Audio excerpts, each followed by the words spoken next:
حدیث قدسی اللہ نے فرمایا، جنت میں میں نے اپنے نیک صالح بندوں کے لیے وہ کچھ تیار کر رکھا ہے جو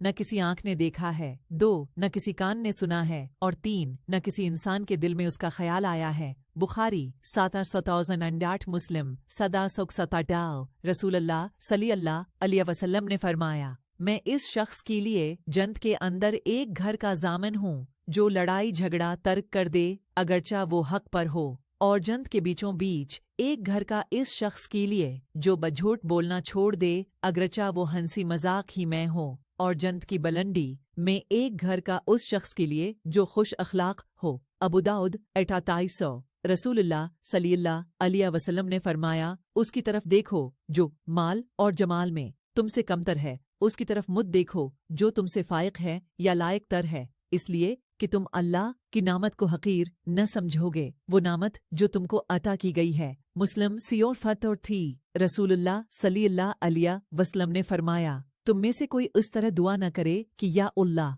اگر تو چاہے تو مجھے بخش دے، یا اللہ اگر تو چاہے تو مجھ پر رحم فرما، بلکہ یقین کے ساتھ دعا کرے کیونکہ اللہ کو کوئی مجبور کرنے والا نہیں ہے۔ بخاری 69 رسول اللہ صلی اللہ علیہ وسلم نے فرمایا، بیواؤں اور مسکینوں کے کام آنے والا، ضروریات کو پورا کرنے والا، اللہ کے راستے میں جہاد کرنے والے کے برابر ہے، یا رات بھر عبادت اور دن کو روزے رکھنے والے کے برابر ہے۔ بخاری 5353 6007 رسول اللہ صلی اللہ علیہ وسلم نے فرمایا، ابن آدم کہتا ہے میرا